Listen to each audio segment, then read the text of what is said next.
Well, hello, everyone, and good evening, and welcome to another live edition of He Said, He Said, He Said, a look at the world from a seasoned Black man's perspective. I'm your host, Alvin King, and as always, we are grateful that you are joining us tonight. How's everyone doing out there? Seriously, how's everyone doing?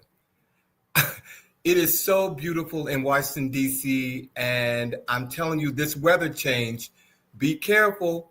Yes, it's cooled off a lot, but this weather change has a lot of people sniffling, and it's not allergies, ladies and gentlemen. So, please take care of yourselves. Pull your mask out, wear your mask because people are catching colds. All right. Hey, did you all know that today is Happiness Happens Day? That's right. I didn't know until this week, but today, August the 8th, is Happiness Happens Day. And Lord knows, ladies and gentlemen, if there's no other time or moment that we need it, we definitely need some happiness. So Happiness Happens Day to all of you tonight. How you doing, Rodney? Thank you for joining the show tonight.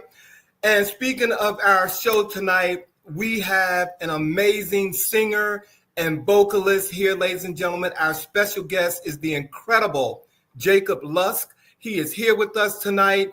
Some of you might know who he is from American Idol, but this man is here with us tonight, and we are so looking forward to talking with Jacob, seeing what's going on, and he has a new solo project coming out. So he's going to talk about that right here on our show, ladies and gentlemen. And again, we're so excited to have him here. I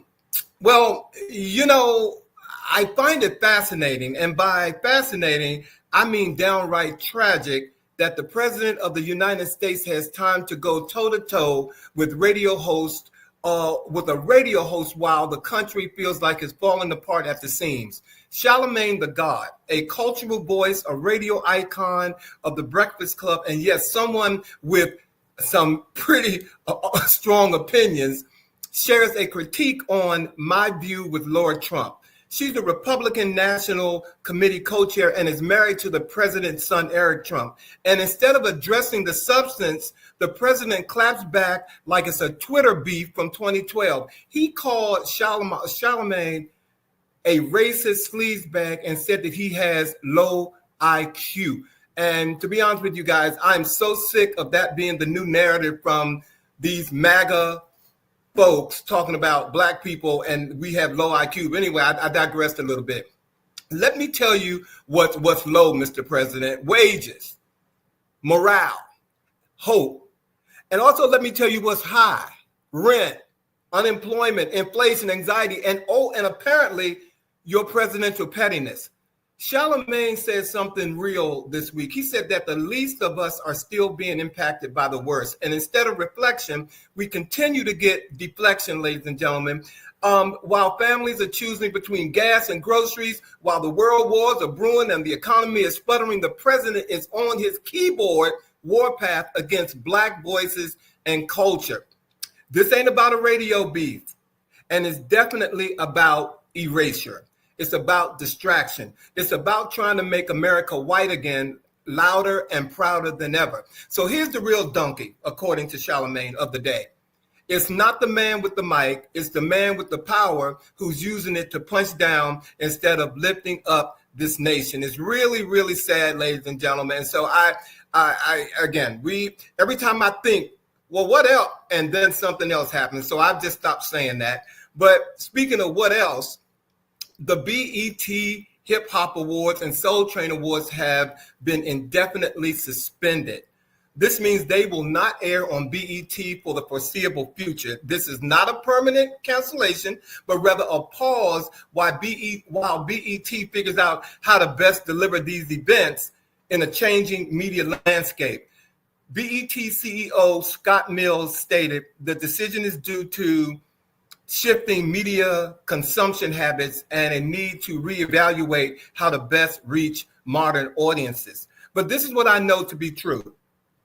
The award shows are not canceled outright, but they are on hold with no set date to their return. I really don't know what that means, but that's what they're saying.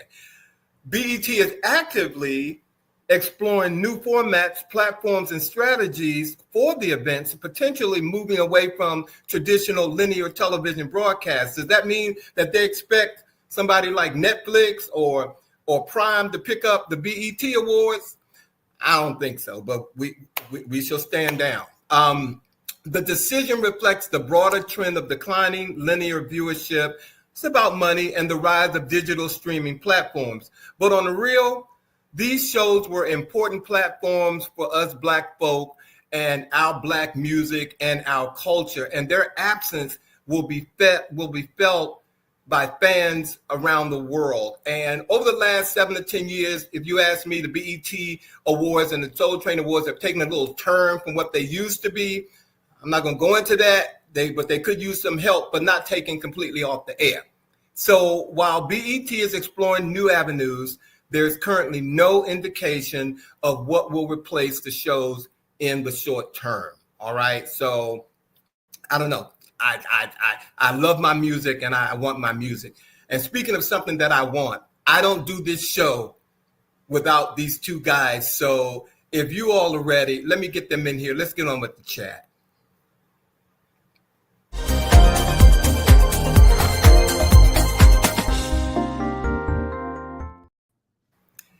Hey, gentlemen. Happy Friday. Happy Friday. Say that again, Sean. Buenos tardes, amigos. Okay, so he's gonna give us Spanish lessons every time we come on the air every week. Okay, I'm here for it, Sean. We all should be bilingual. Okay. So he said. Yes, I was going to say something that probably would have gotten us in trouble, so I'm going to leave that alone. Us or you? Me. You. Okay. Hey, everybody. Thank you for joining us. Eric Shields is here. Hey. Rodney, I said hello to Rodney Braddock. George Pringle is here. Diane Thomas is here. Monica Pleasant. Hey, Michelle Michi Bowie is here. Hey. Michi, how you doing, my love? Thank you all for being with us tonight. Have you guys had a good week, first of all? I have had a good week. It was good. The weather cooperated, and it's a good week. I took some time off. Been running errands and taking care of some things here at the house, so no complaints. No complaints. How about you, Sean? I know you've been a little under the weather, but how are you feeling? I feel good, but I'm still recovering from a cold. Okay. All right.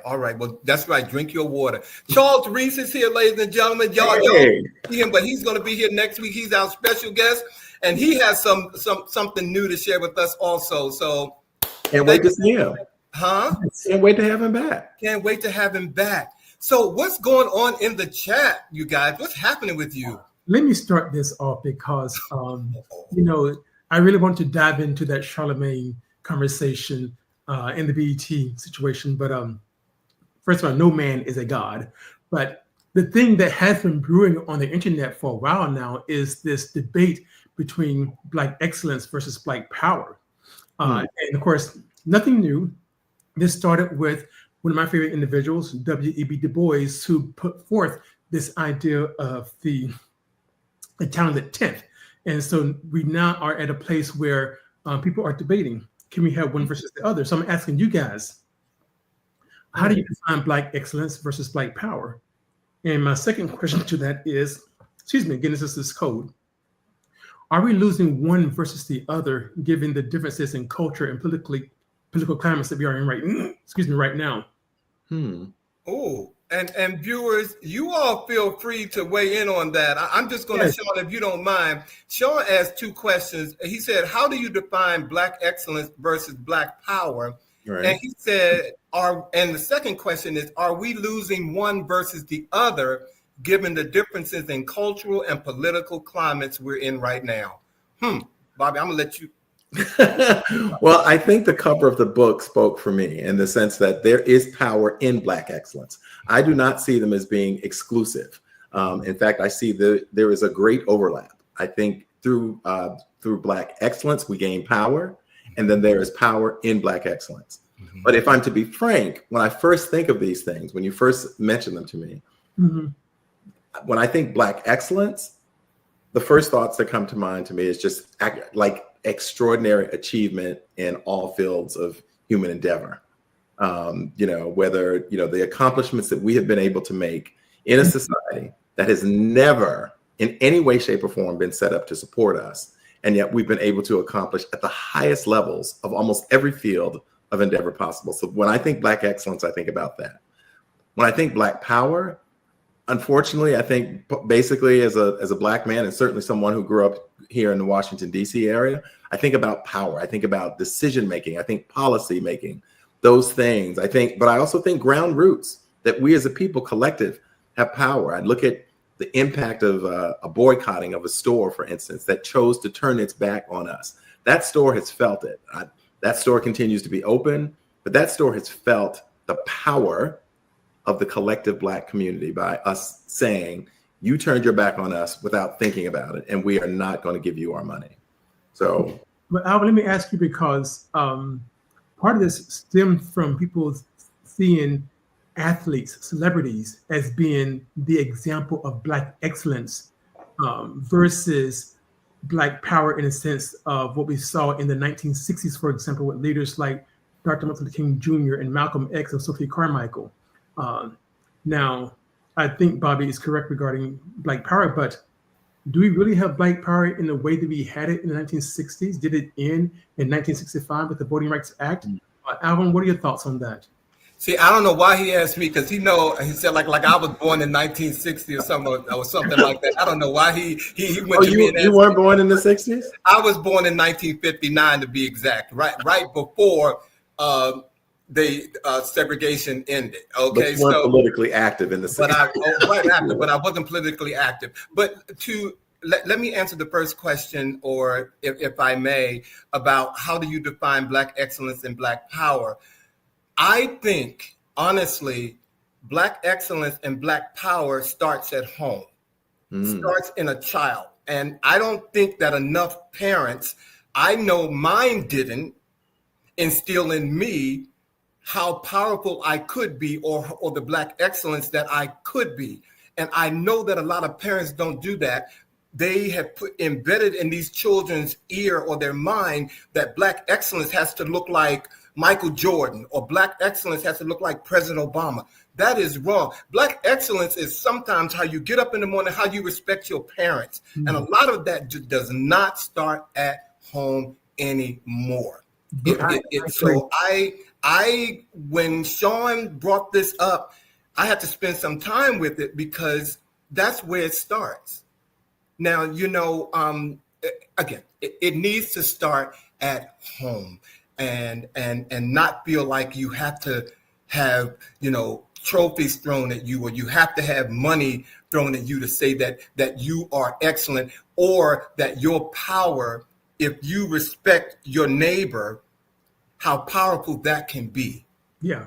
A lot of children do not have that instilled in them. So I'm just going to leave it there. Now, going back to the 60s question, Sean, what was that question again? Because I'm sorry, I went back to my childhood. I feel like that there was more Black power in the 60s versus now. Oh, yeah.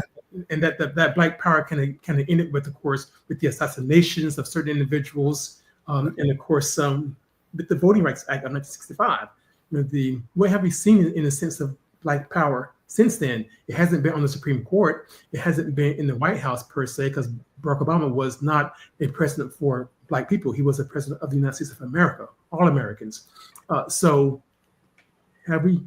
I don't know if we have Black power. Now, to Bobby's point, there's this collective against Target and what have you and so forth, and these boycotts, but was it truly that impactful? I mean, I know they lost some money, but they're still running. I see it as an example of power. And I think that, there are people who certainly call into question a lack of if you will, a designated leader of sorts. I think there were periods of history when people were kind of seen as leaders of the Black community, and Martin Luther King and others, Jesse Jackson and others, who kind of spoke on behalf of a collective. That was not always well received, because there were also people like, well, the Black Panthers actually speak for me, or that, but there have been times where I think that there has been more of a sense of a designated collective spokesperson that was kind of leading, efforts for the community. We don't necessarily have that right now. I think that there are people that certainly people respect, but I don't think we have a designated leader, if you will. That doesn't mean that we don't have power. I think, again, in the end, our strongest power is our collective, our being able to unite against things that do not work or support our existence. Well, thank you, Sean, for that, for opening up that discussion. And thank you, George. You said Black Lives Matter was key to Black power. That was the closest that I can think of us coming to me seeing Black people unite on that scale. Yes. But I'm not going to, without some statistics, compare it to the Black Panther movement or the Black Power movement of the 60s that I couldn't remember because I was a child in a stroller, and I just couldn't fully remember that. So thank you, Sean. I appreciate that. Thank you. Well, I'm going to take us in a slightly lighter direction, but something that still impacted and a lot of Black people certainly talked about. It's Happy Chariteenth, everyone. I want to say to everyone. And that is because on August 5th, it marked the second year since the hat that flew in the air. It was the hat toss seen around the world. We all remember it. Who among us could ever forget the first time we saw the viral video of the Montgomery, Alabama riverfront brawl? It all began as disgruntled white boaters were told that they had to move their boat from the slip reserved for a riverboat packed with passengers. The riverboat was forced to idle mid-river for about 45 minutes, y'all. And when approached and told to move by the riverboat co-captain, Damian Pickett, who is Black, one of the boaters pushed Pickett, if you might remember that, and he shoved him back. Now, Pickett tossed his hat, and it was literally like the bat signal for help because people came from out of everywhere. So within seconds, an outright brawl began between the boaters and the Black citizens who refused to let Pickett go out like that. They were not letting the brother go out like that, including Aaron Hamilton Randolph, who jumped from the riverboat that was idling in the water and swam like he was in the Olympics to help get to Pickett. It was extraordinary. The tossed hat, the swimming brother, and the infamous folding chair used in the brawl have all become cultural symbols for not today. Several boaters were charged with misdemeanors and fines, while Richard Roberts, who actually threw the first punch, served jail time. And I want to close with what I thought was one of the funniest recent things about it very quickly. Essence Magazine had a little ditty about the chair, and they said, "Swing low, sweet chair. August 5th, 2023 is a day we will never forget. The ancestors were summoned to Montgomery, Alabama for what will forever be remembered as fade in the water. Today, we reflect on the bravery, courage, and pure strength of those who swam, jumped, and leaped with the power of Harriet, Frederick, and Malcolm. May we forever remember that a chair is still a chair, even when no one is sitting there."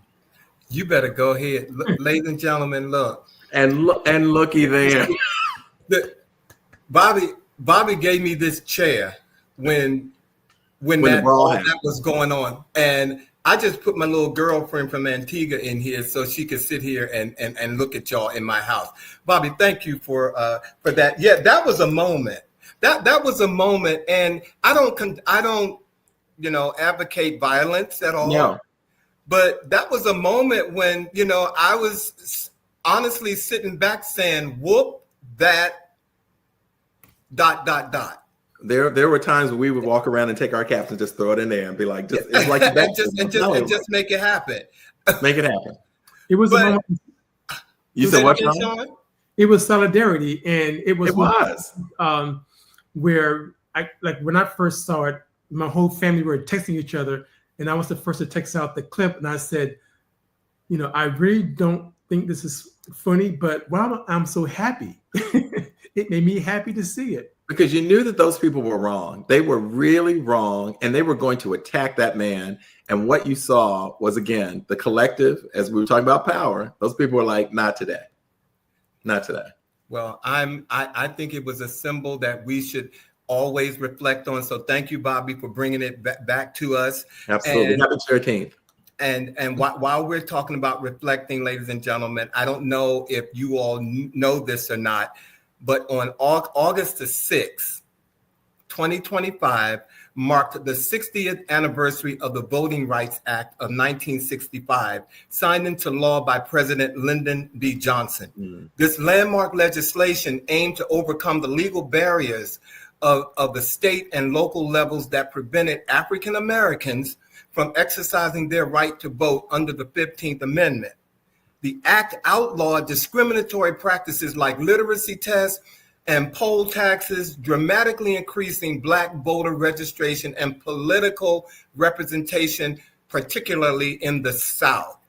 The Voting Rights Act is considered one of the most transformative pieces of legislation in modern American democracy, solidifying and expanding access to the ballot box for millions. It significantly increased political opportunities for Black Americans and other people of color. The act ensured that ballots would be made accessible to non-English speakers and individuals with disabilities, further expanding democratic participation. Ladies and gentlemen, while the Voting Rights Act cemented protections, the struggle to enforce and extend those protections, they are continuing. And in recent years, the Supreme Court has weakened key provisions of the act, leading to concerns about increasing voter suppression efforts. I'm going to just go off script and say, ladies and gentlemen, wake up. We are under attack. Absolutely. I can't even comprehend. Absolutely. 60 years. I'm 66 years old, and all I've ever known is that I have the right to vote. And so now you're telling me that that's being taken away from me because of this climate that we're in. I just wanted to share that as a point of reference so that people can open their eyes and their minds to what is happening right now. Absolutely. And use your power. I think that power, again, has been taken away. And I think it's much worse than actually votes been taken away because we will be able to vote, but it won't matter because gerrymandering would have taken over all the states for the most part. And that's what's happening now. Jasmine Crockett they're trying to gerrymander her out of her district, out of her seat. Right. It's happening in Florida. It's happening in Alabama. Okay, now we do have people like Gavin Newsom in California who say that, okay, if Texas gerrymanders the state like that, then he's going to gerrymander the entire state of California, which would give Democrats the win in the House. Yes. So, and I'm like, go for it. Use that power, if you will, because voting isn't going to matter anymore. Because when you gerrymander us out of a district, what does that vote matter? It's so. Well, you got to wake up to know what's going on. There's a lot of people who I feel have their head in the sand. Absolutely. And that is the nature of this show. And, to be a resource to what people may not know, go out and tell other people because the struggle is real. It is definitely real. And very important to remember that, it has not been that long since we've all had the opportunity and the actual right to vote. So it is important, and we need to pay attention to both midterms and local elections. Okay. Well, ladies and gentlemen, we promised you we're going to shift gears. We're going to shift gears, ladies and gentlemen, because I told you that we have a very special guest with us tonight. And you know what? You guys, I'm gonna be honest with you. This person made sure that he was here with us tonight, ladies and gentlemen. So, Bobby and Sean, if you all are ready, can I go ahead and introduce him, please? Please. Bring him in. We've been waiting for him. Ladies and gentlemen, and Dr. Toole, thank you for being here tonight. Thank you. We appreciate you being here. He's been called a vocal powerhouse, a soul-stirring performer with a fearless, creative voice. From his roots in Compton, California to the global stage, Jacob Lusk has captivated audiences with his rich gospel roots, electrifying presence, and unapologetic authenticity. You know him from American Idol, from Gabriels' genre-defying sound, and now he's stepping into his solo era with even more fire. He's shared stages with Elton John, toured with Harry Styles, and just lit up Royal Albert Hall, you guys. So tonight, we bring you the one and the only Jacob Lusk for the Jacob Lusk Experience. Bring him in, bring him in, bring him in. Voila! How y'all doing? Jacob, wonderful. How are you? I am okay. Pardon my appearance, pardon my tardiness, pardon everything. Yes. You're here. You Safe and sound, and nobody knew about a tardiness. we didn't tell them. We don't let them see us sweating, brother. No. We did what we do, but like I said, you went through high waters and what you needed to do to get here. So, welcome to He Said. No, thank you for having me. Okay, so you want to take a little breath, Jacob, because we're barely here. I refuse to be the late black man. I refuse to be. Yeah. Anyway, we're here. You are here, which is what's most important. And after looking at some of those headshots, like that costume with and that black hat, who's gonna deny you? You're good. So, okay, Jacob, I'm going to go ahead and start it off because we want to make sure that we get through all of our questions with you tonight, Jacob. So I'm just going to, go right into, I'm going to talk about your career, your artistry, and the evolution in these next couple of questions. So again, welcome to the show, Jacob. So from Compton to the world stage, how would you describe the journey, if you can put it into a few minutes, from being raised apostolic and singing in church at age 5 to performing at Royal Albert Hall this year? Can you kind of condense it and give us an idea of what that was like? Unexpected, miraculous, but also I don't think we give ourselves enough credit in our journey. I think a lot of things is chance, a lot of things is miraculous, but a lot of it is just hard work and perseverance. Mm-hmm. So I think it's a combination of all those things, honestly. Wow. Well, what was it like? You grew up, apostolic.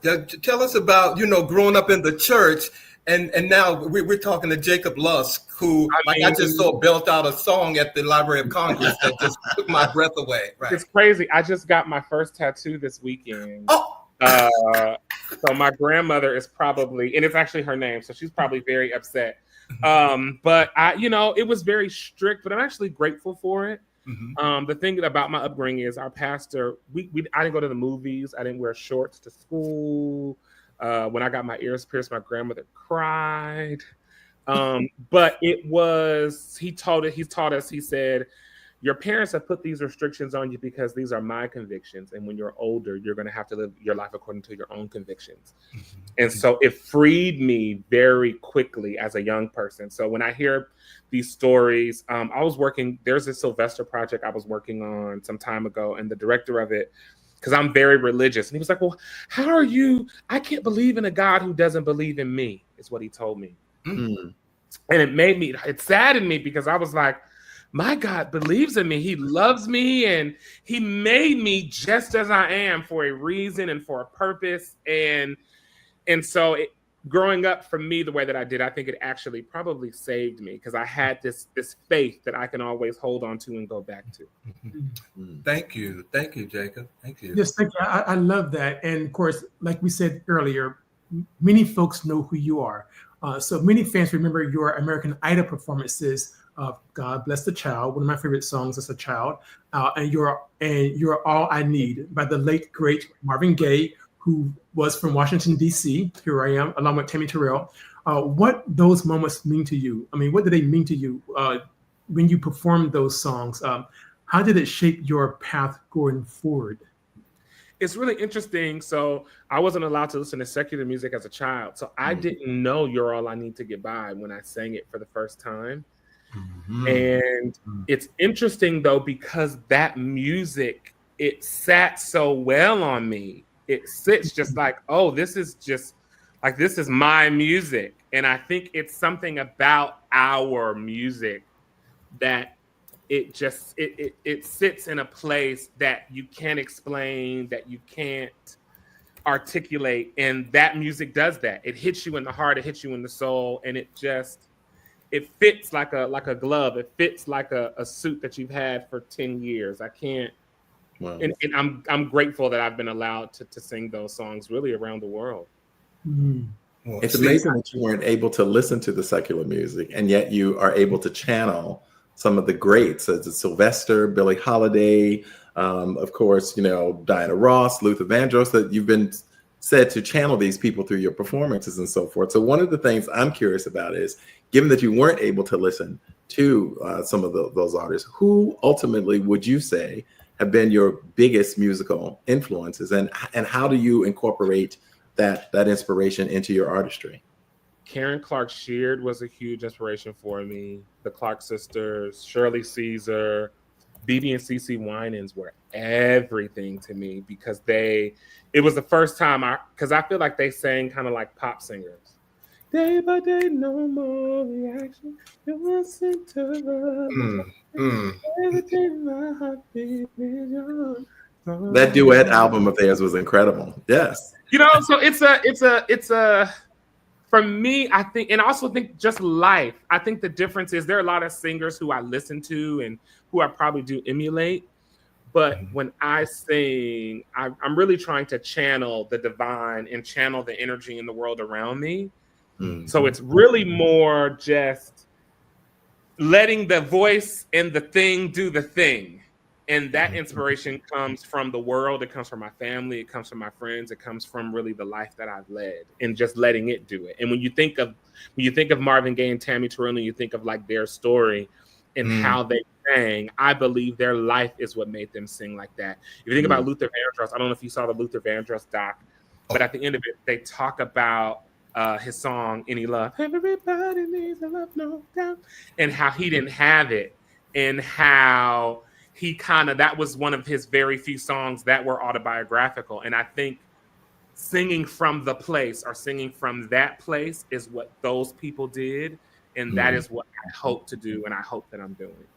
Absolutely. Yeah, I think that you are. And when you talk about those gospel artists like the Clark sisters and what have you, to me, they were crossover artists in a sense, because they were living their authentic lives. They were putting that stuff out there.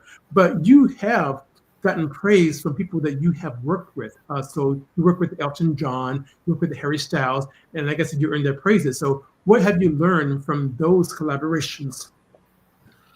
What I've learned is to be kind. Like every person, I've done backgrounds for Diana Ross. I've worked with Lettucey.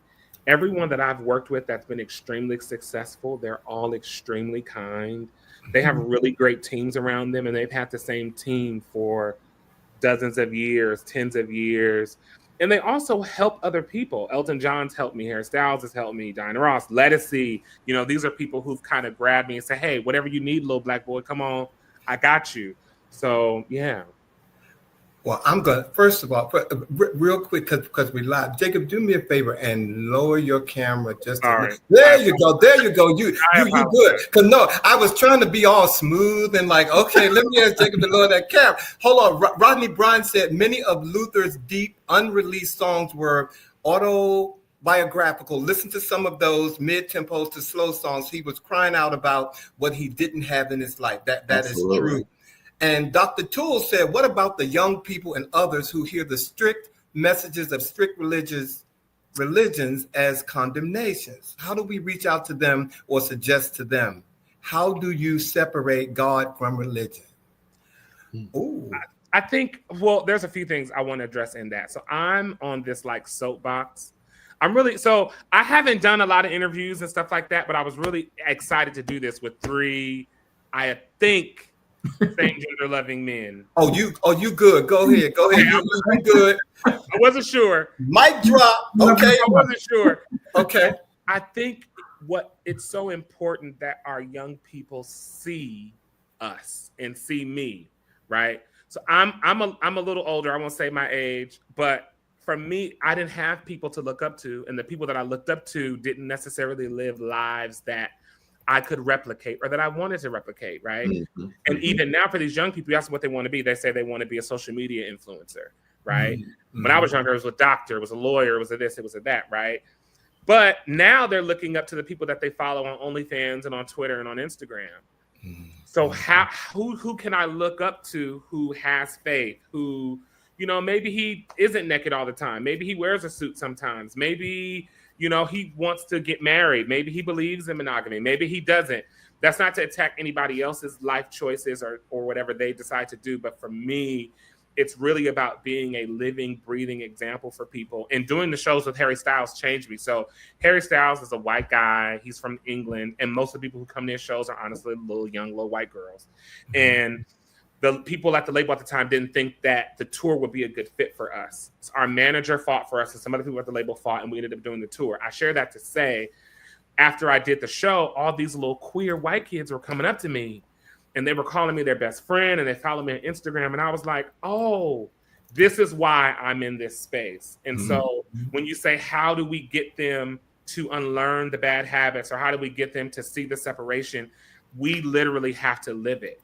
They literally have to see it. Like, I wish I saw more people that looked like me when I was younger. I wish I saw more people who looked like me, who were married, who had kids, who were happy, who, you know, and not saying that they don't exist, but they weren't living out loud in a way that I knew exactly who they were and I knew exactly what they were doing. Like, I didn't know. And so for me, that is the solve for it. The solve for it is more people like me coming out and being true to who they are, saying who they are, and not being afraid to go after what they want. And in that, I'm meeting so many young people and telling them the same thing. I hope I answered the question. Oh, well, you did, and we're gonna dive a little bit more into that. I just got a couple of more questions to ask you about your career, but we're gonna dive into that, Jacob. Trust me. So, real quick, Jacob, Gabriels was critically acclaimed for its unique sound and storytelling. How did you meet Ryan Hope and Ari? I think it's Balusian. So how did you meet them? My aunt wanted me to help the church choir get booked for a choir gig. I was being quite grand at the time, and I told her, I didn't say, "Do you know who I am?" But I was like, "Girl, do you know who I am? I ain't doing no choir gig. Are you out of your mind?" And it wasn't. And I'm a SAG-AFTRA member, and I was like, "It's not SAG. Are you trying to get me in trouble, girl? I ain't doing that." So she talked really bad about me. She's like, "Yeah, but the church and they could get the gig and the young people, and they always use the young people to get you." So I took the church choir. The church choir booked the gig. I left them. I was like, "Okay, y'all got the gig. I'm gone." They went to a studio session. I didn't go. And they were like, "Hey, where's the guy that was directing you?" And they was like, "Oh, he said he ain't coming." What do you mean he's not coming? He's not coming. And if Jacob tells you he's not coming, he's not coming. So where can we see him? Well, he'll be at church on Sunday. So they stalked out the church. It was in Lamert Park at a school. They stayed the whole service. And then after the service, they set up a remote studio at the church and was like, "Hey, can we record the choir?" I said, "Absolutely not. It's 2:00 in the afternoon. They've been here all day. And this is a real choir." So we have people in this choir who are tone deaf. We have people who, you know, it's a real choir. We sang one song for y'all that we've been singing for 5 years, okay? And you not arrange them. And, you know, I said, "Well, I'll just record all the parts." And they were like, "Are you sure?" And I was like, "Yeah, I'll do it." And so I did it in maybe 15 or 20 minutes because I'm a singer, right? It's easy for me. They're like, "Well, who are you?" And I was like, "Don't worry about it. Goodbye. I'm done. Y'all got what y'all needed. I'm done." They came back to the church again, stalked me for a little while, and then I ended up doing the little commercial for them, and then we kind of became friends. And the guy, his name is Ryan Hope. He lived in Palm Desert at the time, Palm Springs area. He was like, "Why don't you come over to my house and stay for a few days?" And I was like, "White man, tattoos, wants to come stay at his house in Palm Springs for a few days." No, thank you. I'm saved, sanctified, filled with the Holy Ghost. I'm not coming. I saw Get Out. All right. No, thank you. And my grandmother said, "Well, you're grown. You could go. You know, it's okay." So I went, and it ended up actually being really cool. So he moved out there to kind of escape the party scene of LA and Hollywood. And after that, we kind of started doing that every month for a little while. And then COVID came. Actually, we did a Prada ad. So he filmed commercials. So we did a song for a Prada ad called Priorities of Love. That was our first song called Loyalty. And then it just kind of, it spiraled from there. It was the first time. So I'm a big black guy, right? So everybody they've been calling me a Lil Luther since I was 12, right? So for the first time, I was in a space where I didn't have to be anything. So I was just doing what naturally came out of my body. And what naturally came out was the Billie Holiday that I was allowed to listen to, and the Nat King Cole that I was allowed to listen to, and the Nina Simone and a little bit of other flavors. And that is kind of what started to propel Gabriels. And then Elton heard the music during COVID, and I was working a full-time corporate job at the time, not going to quit my good job with benefits and unlimited vacation. I bought me a little Mercedes. I was like, yeah, this music shit cool, but I'm not leaving my job to come play with y'all. Because I've been here, done that. I've done American Idol, I'm finally stable, to buy a little Louis here and there. So and then Elton John interviewed us, and we went to Europe and did a few shows. We did maybe 5 shows. Our first show was maybe 100 people. Within a year, our shows went up to maybe 2,500. So there was just this kind of like miraculous kind of growth in Europe, because the live is what kind of did it. And no one knew I could sing live. And honestly, I didn't either, because I had never done an hour show on my own, singing my own music. But I guess if you could make it in black church, in a storefront church with just an organist and a piano, you could probably make it. If you could probably make it anywhere. So, well, see, and I just wish you had a little more energy. Yeah, I'm not feeling it. Like, I need to. You are hilarious. I love that. Go ahead, Bobby. I'm sorry. I was just gonna say, you've got a debut album, solo album about to come out it's Parlophone Warner Music. Yes. And so the question is, with this new debut album, are there themes and stories that you're excited to tell about Jacob? There are. I feel really blessed. I'm gonna sound really churchy. I feel very blessed of the Lord. Holy sanctified, even. I feel very blessed of the Lord. So I'm closer to 40 than I am to 20. I will not admit that to anywhere else, but here. Praise the name of the Lord Jesus. We won't tell a soul. Okay, you heard it first, okay? And I am so lucky because I have a great label and a great team of people around me who every day they tell me to be myself. They tell me to, whatever I want to do, whatever I want to be, I'm allowed to be that. And in the music, they have pushed me to do that. And so I've been recording music now for a couple years, and I've recorded so many songs. Like, we can go over here, we can go over here, we can go to Saturn, we can go to the moon. So I have a song on the album called Fighting Blind, which I really love. And say the name again. It's called Fighting Blind. Fighting Blind. Okay. And there's a book called, I'm having a brain fart right now, The Invisible Man by Ralph Ellison. Mm-hmm. And in one of the first scenes, it's you're essentially, and I haven't read the book in years. My mother made me read it at 13. She should not have allowed me to read this book. But we're not going to talk about it. And the book talks about racism in America in general, but in one of the scenes, this black man is essentially made to fight blind for the entertainment of everyone else. And my life has kind of felt like that the last couple of years. Like, I'm just swinging, just trying to stay alive. If I lose someone else, I'm going to lose my mind. And then there's another part of the song where I talk about, I want somebody who's going to stay in my corner, won't leave. When things get hard, we will agree not to give up on each other. It's really just my life as, I don't even say this often, but as a black gay man navigating the music industry and really the world, because there are not a lot of me's in the music industry. And the ones that are wearing a full face of makeup, or got their butt out, or they thirst trapping all over Instagram. And I can thirst trap too. Praise God. Don't be deceived. But that's not what I'm about. Like, what happened to Whitney and Diana and Patty and Luther and the excellence that we were. And so that's what I'm about. Well, Jacob, I'm going to end this part of the interview real quick, because we want to talk about, identity and expression and representation, but that all the 4 of us can identify with. But Jacob, you've been part of multiple musical worlds, gospel, pop, soul, classical, crossovers. where do you feel most at home artistically? Honest, so this is the thing about me. So my family didn't really encourage me singing. I was a bit of an academic. Like I scored like a 1460 on the old SAT. Well, I'm telling my age if I took the old SAT, but we won't tell nobody. And I think I got like a 94 on the ASVAB. So my mother was like, you're going to be a smart little black boy. And you're going to go do this. And this music thing was not something they encouraged. So for me, I'm happy anywhere I'm allowed to sing. Like I could, if I'm in the choir, I'm happy. If I'm teaching people how to sing, I'm happy. I just want to sing. I wanted to be in the choir. I wanted to be a choir director. I didn't want to be a lead singer.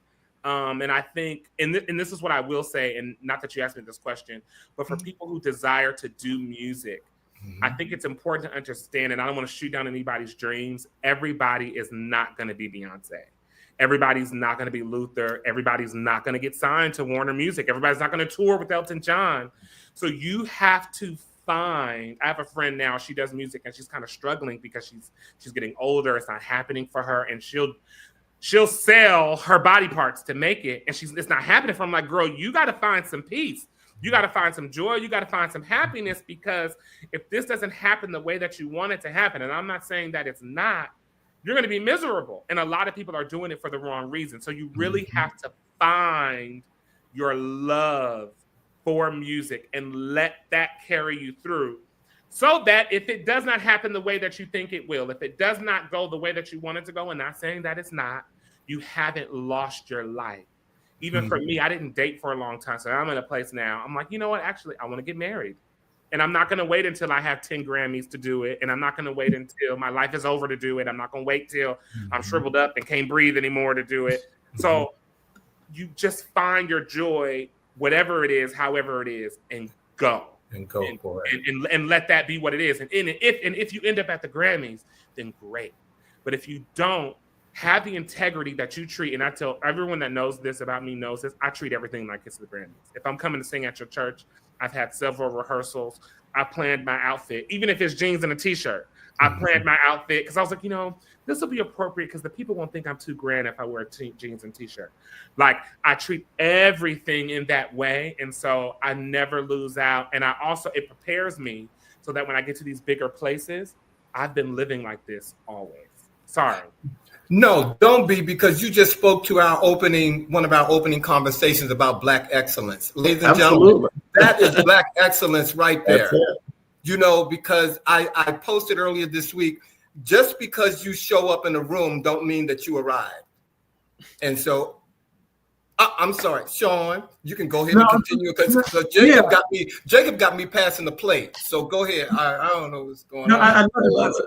Jacob, because you got me thinking as well, because I do a lot of reading and what have you, and there are two recording artists, Aretha Franklin and Whitney Houston, and the thing that stands out for me about their history is that producers have always said they love their voices. Whitney loved her own voice. Aretha loved her own voice, and that's what I'm getting from you. And this is a different segment though. Alvin talked about identities. This is where we are right now. So let me get right into this.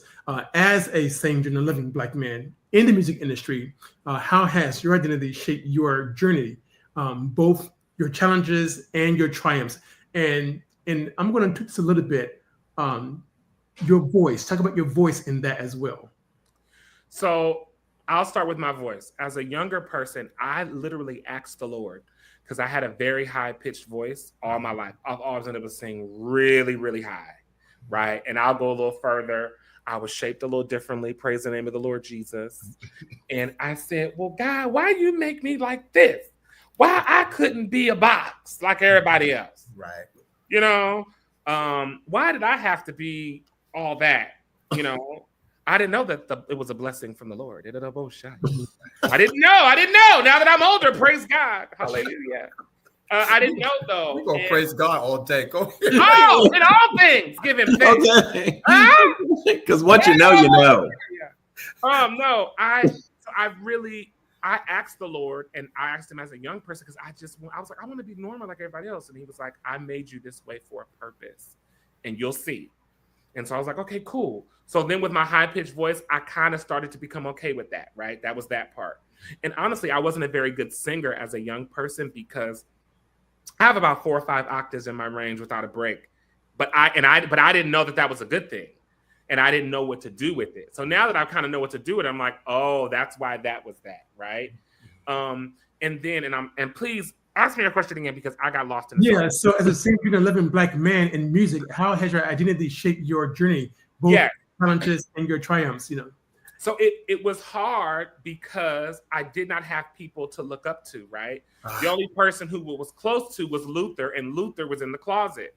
So I would have Black people in the music industry tell me, don't tell anybody, keep it a secret, be Luther. So when I first started doing music, I had girls on stage with me all the time. My deal with my first manager, our word was get the panties.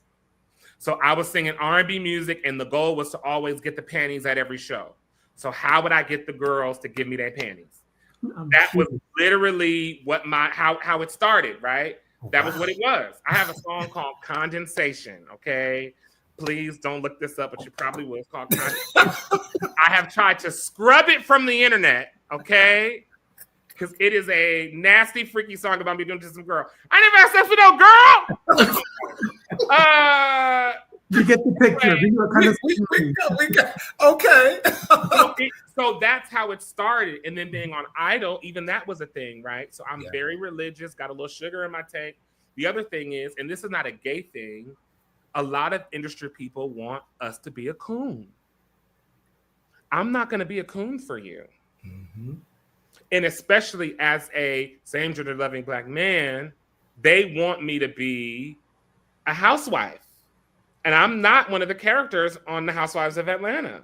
Right. I'm not a character from Love and Hip Hop, and that's no disrespect to them, but that's not who I am. Right. That's not what that is. And so navigating that. So I would be, we would want to do a music video, and they would want me to do things with boys and girls in the video. They would want me to do illicit things in the video. I was like, well, straight people ain't doing this. Why are you asking me to do this? Oh, well, we're trying to counteract the little sugar you got in your tank. So when Gabriels happened, it was under a pseudonym, right? So I was allowed to just be myself. Mm-hmm. And they didn't see my face for a whole year. So we put out music and no one had seen my face. Wow. So when they finally saw my face, we did a show called Jules Holland during COVID. Even my first video that I put out saying, hey, we have music dropping. It was a cartoon that I made on my iPhone. It was that little animatron thing. That was my first video I ever put out. And then after that, my first time they saw me was with Jules Holland. I had 6 background singers, Black women, dressed. I had 6 string players, and I had a band. And I had on a gold and white silk smoking jacket with like some red Air Force Ones. But I was allowed, because now it's not my name, so I can do whatever I want to do. And the white boys were like, Jacob, do whatever you want to do. We don't care. At a full-time job, right? So there was no risk in it for me. So I could literally do whatever I wanted to do. And Gabriels gave me the space to be myself. And then here's the other thing, and nobody will talk about it. Being gay and religious doesn't go hand in hand for most people. Right. And so I had a predisposition to hating people linking me with gospel music, hating people calling me a gospel singer, because when I heard gospel singer, I thought of Kirk Franklin. And when people called me a gospel singer, they thought of Aretha, but I didn't know that. So Gabriels for the first time was the first time that I showed up completely authentically as myself. Mm-hmm. And what I found was when I was completely and authentically myself, the grand church saved Jesus crazy person who also loves Black men who are tall and brown and whatever else I like. Hallelujah. Thank you, Jesus. Is when the success came. Mm-hmm. Is when, and I actually hammed it up a little bit. My performances are probably more flamboyant than I am in person, but I was allowed to, I took up the whole space and I wasn't afraid to take up the whole space. I had gained, and I still ain't lost the weight. Pray for me. I had COVID really bad. I turned septic and I gained maybe 50 or 60 pounds. I was insecure about that. I've gained all this weight. What am I going to do? How are people going to look at me? It was either, were you going to go out here and be yourself, or are you going to drown? And so I said, well, I'm going to go out here and be myself. And in that is when the real success came. Sorry, that was a long answer. No, thank you. But it's amazing because I was going to ask you about, any type of your sense of the evolution of the music industry in terms of embracing same gender loving creatives and particularly of color. But what you've just shared with us is you're not waiting for them to embrace you. You not only can you not wait for them to embrace you, the truth is they're still probably not. Mm-hmm. I am a rare occurrence. Mm-hmm. When I did American Idol, I kind of had a hissy fit one day and some bad things happened. And one of the people from the label said, Jacob, you're the only Black person on a major network on TV at this hour. And I was like, oh, I didn't look at it like that. When I had a conversation with my manager, I was talking, shout out to At Work Entertainment in James, Germany. I had a conversation with him the other day, and I was like, do you know I'm the only solo Black man at Parlophone Warner Music in the UK? That's not a rapper. I'm the only one. Wow. So there is acceptance happening, but Yes. also it's not as accepting as we think that it is.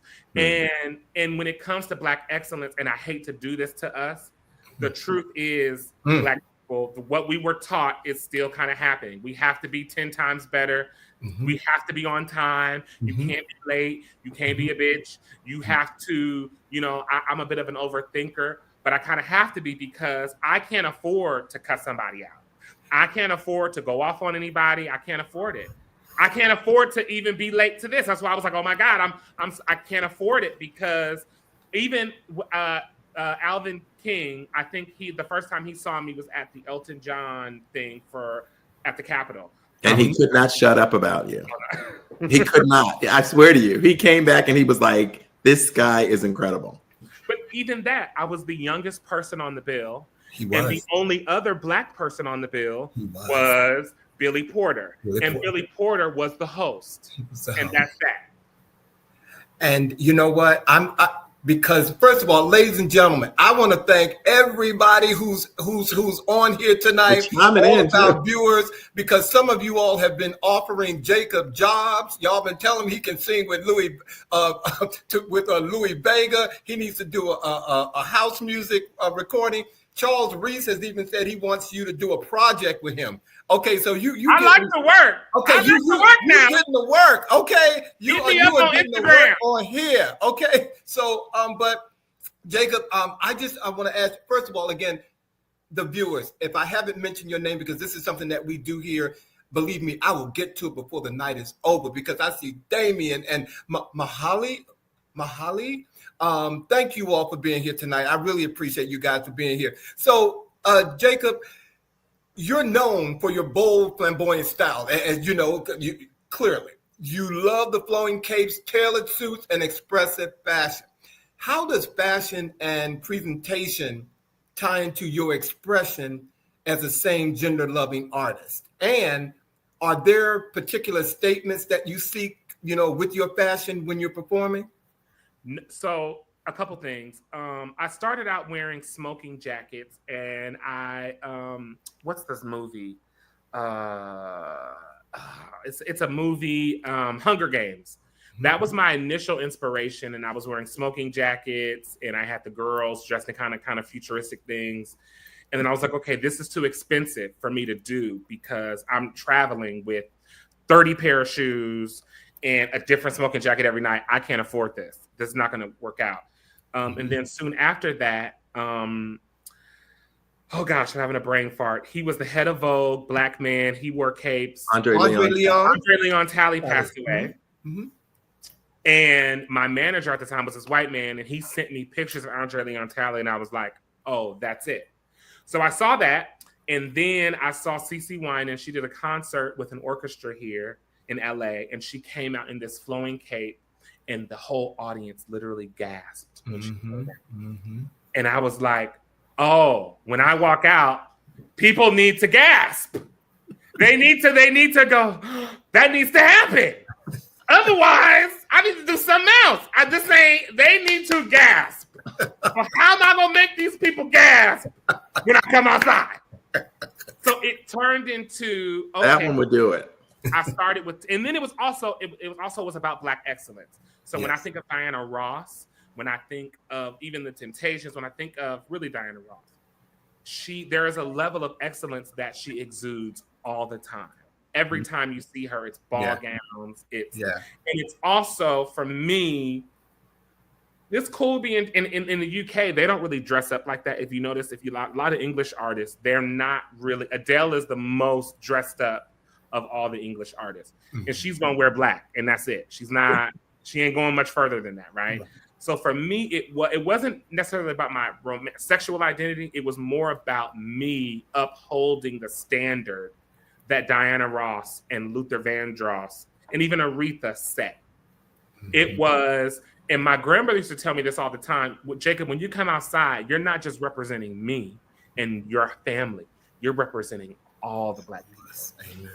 And so I actually had an argument. I was looking at some new management people some time ago, and I had a meeting at the label. And I'm like, yeah, Jacob, you should stop wearing tuxedos.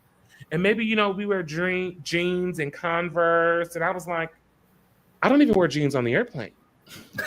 Like, this is chambray. Okay. And I just got off the plane. Okay. Like, and it's not because I don't want to, because I'm from Compton. I'm a basketball shorts and Jordans kind of guy.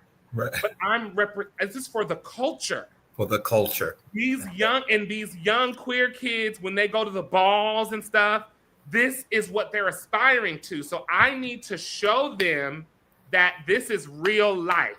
This life that you're dreaming of, you can actually do it. So when you come to my show, no, I'm not wearing jeans or sweats.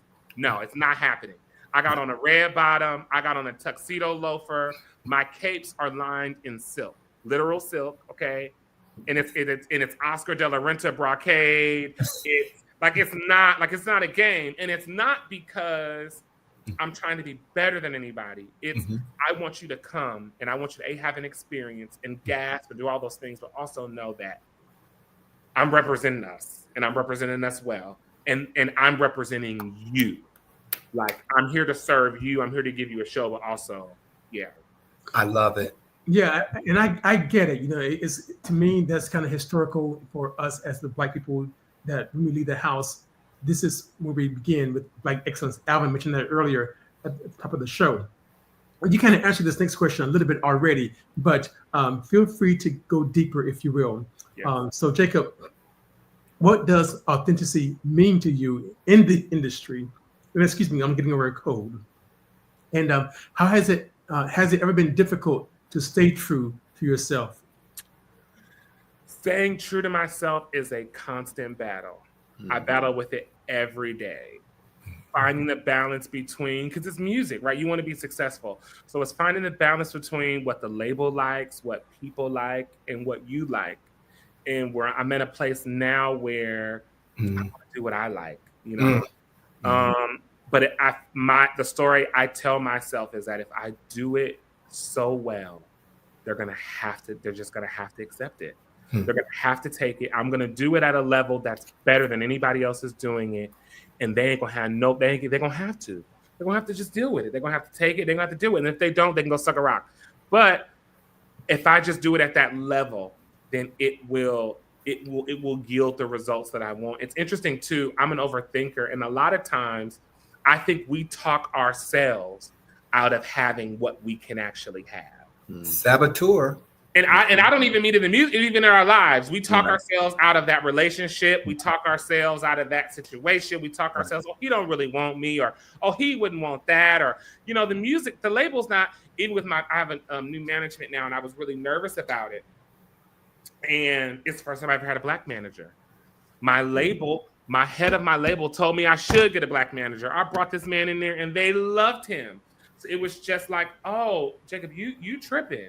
You can have all of the things that you want. Don't be afraid to just be yourself and do it. Mm-hmm. Yeah.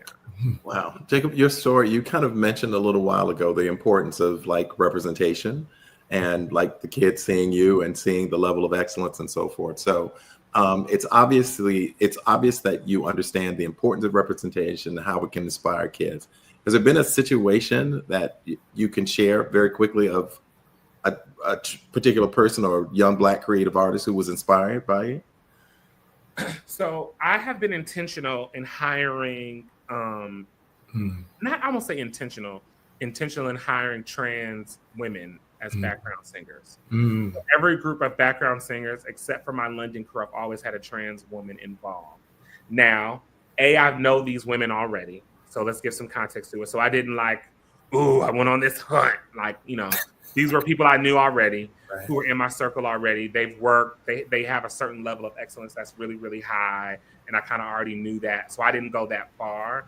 But I had a little listening party for my birthday, and she, one of the girls came, and she brought one of her friends who I knew well in LA, and they kind of sat me down, and they were like, "We didn't really think this was possible until you came along, because we are constantly told to do a certain thing. Like, we're constantly told to act a certain way, dress a certain way, be a certain way, and we've not. I'm singing with orchestras." I'm singing with Elton John. I'm singing with Diana Ross. It's a little different than what the usual trajectory is. Mm-hmm. And that has really been, to be honest, it's been my motivation, because I get messages from them all the time, and I didn't understand what I was doing. I was just trying to make it, you know what I mean, and do the best that I could, until I started getting those messages from them and those phone calls from them, and them telling me how important it is.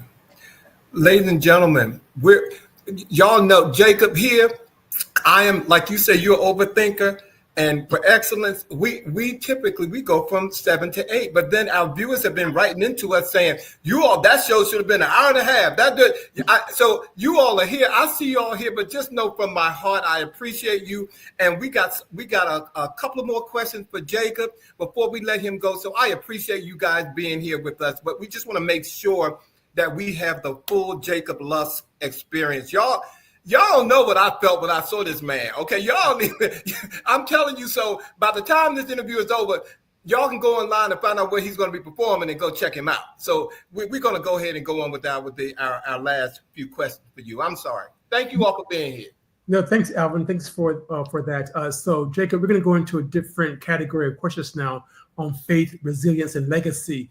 And so this is something that I didn't know. So this is kind of sensitive for me to ask this question, but so I hope it's not too much. But you've spoken openly about being or facing homelessness and post-idol setbacks, if you will, and yet here you are. You're still going. Okay. Again, so how did faith in music carry you through all of that? I think a lot of things are faith involved, but a lot of things are also logical. And a lot of these people just don't want to work. And I understand, baby, you got to go get a job. Come on now. And you also, the other thing is, so like, sowing and reaping is not just a biblical principle. I think it's just a universal principle. So let's like take it away from the Bible for a second. Like, if you selling your chitlins, and I don't mean the chitlins we eat, praise God.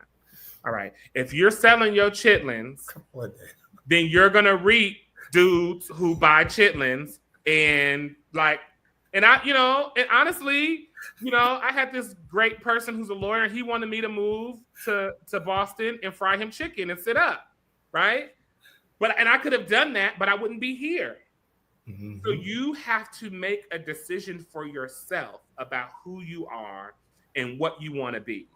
And when you make that decision, the choices that you make need to align with those things. I knew that I wanted to be a singer. I knew that I wanted to be famous. I knew that I wanted to do something that people that I knew didn't do. So what that meant for me was I didn't go certain places. I didn't do certain things. And not because it was anything wrong with it. I tell people all the time, when I was on American Idol, they would not allow us to take pictures with glasses in our hand. American Idol is not a religious television show. I think this last year they asked some gospel people, and before that it was not a religious show. Mm-hmm. It was because they said, hey, because of the platform that you guys are aspiring to and that you are on, this doesn't look good. So you can't do that. So I tell people that in the same way, your life and your choices matter. So when people know that I have a job, they respect me more. They honor it. Even as a musician, it's like, oh, okay. Well, yeah, you can't play with me. You can't offer me $20 and think I'm gonna come. You can't, someone asked a question about, do you have to have money to be successful? No, you don't have the money to be successful, but having a job will release you from being desperate. Dr. Tool, yeah. It's a tool. So because I had a job and I had a Mercedes, I was able to drive to rehearsal to go when I worked with Diana Ross, and I didn't have to catch a bus. One of the guys had to get a ride home. He didn't have his outfit to wear. He didn't, because you know what I mean? I had a job.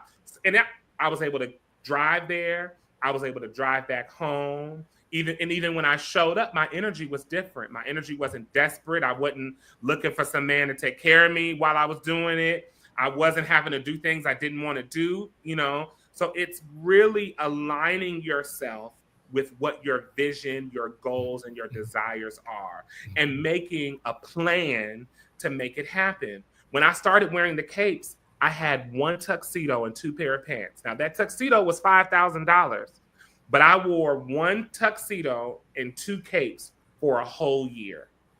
And that's all I had for that year. And 1 pair of tuxedo shoes. That's what I had for that year. And I made that the thing. And and I did the tuxedo because ain't nobody gonna know that I only got 1 tuxedo and 5 shirts. Right. Right. It's just like he always shows up in such a beautiful tuxedo. They just know he's always in a tuxedo. And the only one who knows is you and your saboteur. And it got me, it got me a magazine cover for V-Man. Because he wears tuxedos appropriately. There you go. I made a plan. So you just have to really and yes, I was homeless because I mismanaged my money, and I didn't want to get a job because I was embarrassed. Because I was on TV and I was like, if I go get a job, then people are going to look at me and think my life is over. Well, would you rather have people look at you and think your life is over, or would you rather be starving? At some point, I said, well, I like to eat, so let me get up and go eat. Choice is made. There you go. Mic drop. Okay.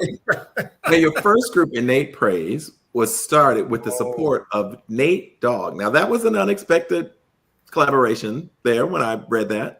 Tell us a little bit about that and what that collaboration and his support meant for you. So again, I just wanted to sing. I was in college. I was going to community college at the time, and I took a voice class, and my voice teacher was like, "You were born to sing." And I was like, "Okay, girl, I'm gonna go sing." My plan was to be an opera singer, but in the interim, because Jacob can't sit still, I started just taking auditions on Craigslist because this was quite a long time ago. And one of the auditions was for a hip hop artist. I needed background singers. So it turned into him needing a few background singers for a Christmas project. Then it turned into a choir. And then I would ride the train 2.5, 3 hours each way to the studio. This is pre-Mercedes.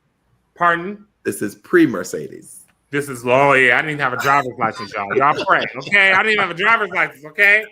I would ride the bus and the train 3 hours to get there, 3 hours to get home. And I would do that 2 or 3 times a week. Well, one night I missed the last train and nobody wanted to take me home.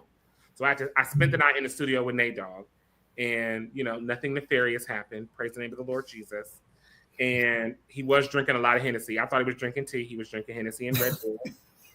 Well, he's gone now. That may be part of the reason, but we're not going to talk about that. And so in me missing the train that night, we actually connected, and he became a mentor of mine. And what I didn't know, and this is why your work ethic, and people are always watching you. Mm-hmm. So everyone knew that I was riding the train to and from every day. Nobody offered me a ride. Nobody took me home that night. We ain't driving all the way to the other side of Long Beach to take you home. But he knew. So he had a stroke maybe a year after we started working. And I kind of freaked out. I didn't know what I was going to do. I dropped out of school, and I had kind of put my eggs in this Nate Dogg basket. He had a couple more strokes. American Idol happens. He dies while I'm on the show. Mm-hmm. They wouldn't allow me to go to the funeral. They gave me a shout out at the funeral. First, it was a lot. It's a lot more to the story.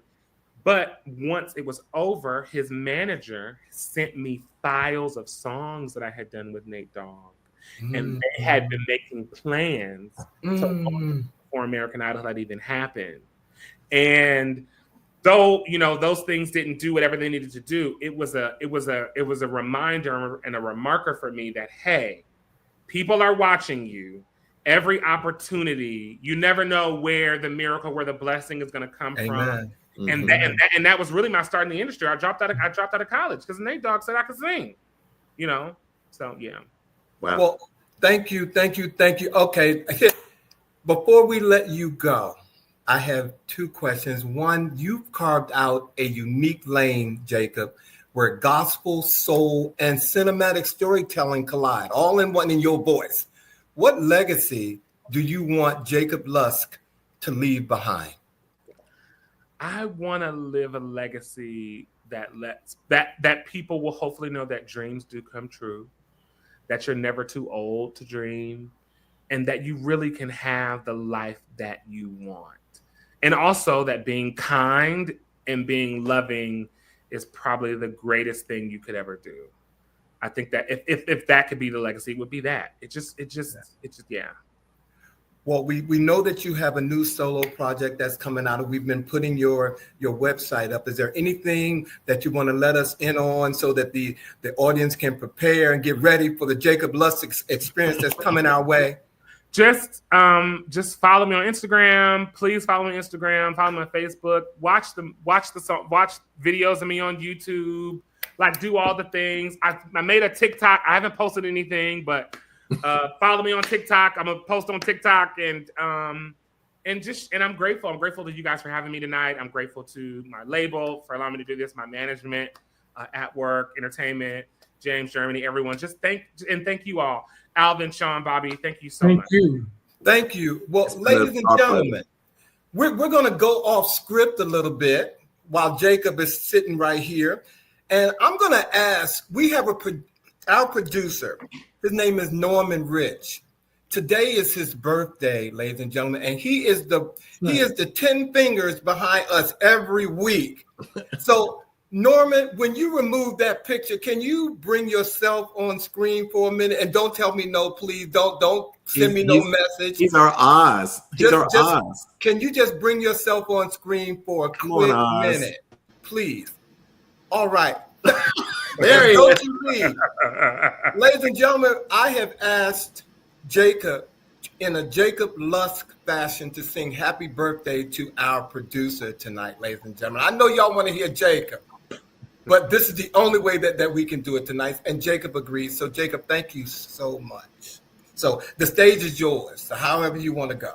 Happy birthday to you. Happy birthday to you. Happy birthday, dear Norman. Happy birthday to you. May all your dreams come true. May all of your dreams come true. May all of your dreams come true. Happy birthday to you. That was really hard. Thank you so much. That was amazing. Jacob, thank you so much. Happy birthday, Norman. Ladies and gentlemen, the incredible Jacob Lusk. Everybody, please click. Put your hands in there. Whatever you're going to do, just let him know that you're there. Next week, we have the incredible Charles Reese experiences here, ladies and gentlemen. And we also, in our We See You, we're going to introduce you to the CEO of Rent the Dress DC. Y'all, trust me, y'all need to tune in. T. Wright will be here with us. And as always, we have our words of the week this week that we always have to leave with you. People can duplicate what you do, but they can't replicate who you are. Stay authentic, as we've been talking about that all night tonight with our wonderful guest, Jacob Lusk. Jacob, I don't know, you can't touch me, but this love that's coming from here to the West Coast to you right now from Alvin King is as real and genuine as I can give. Thank you. That was fabulous. Thank you. Thank you, ladies and gentlemen, for staying with us tonight. And we look forward to seeing you next week on a brand new episode of He Said. He said. Oh, wait. He sings too. Okay. Jacob. You're good. Thanks a lot, Jacob. Thank you. Good night, everybody.